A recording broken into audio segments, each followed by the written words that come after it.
দিশা জাগাতানার দরকার, মনুষ্যত্বর অভাব, আর এটার প্রমাণ হইল কি নিজ মতলবী, সেলফিস্ট। আমরা মাঝে মতলব জিনিসটা একটু বেশি বড় করে লিছেন হিসাব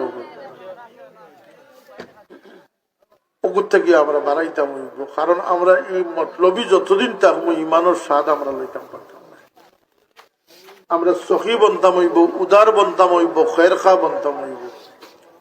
হকিগত মানুষ যত বেশি খয়ের খা বনছে আল্লাহর কাছে তার লুৎফা দরজা তত বেশি বুলন্দ হইছে।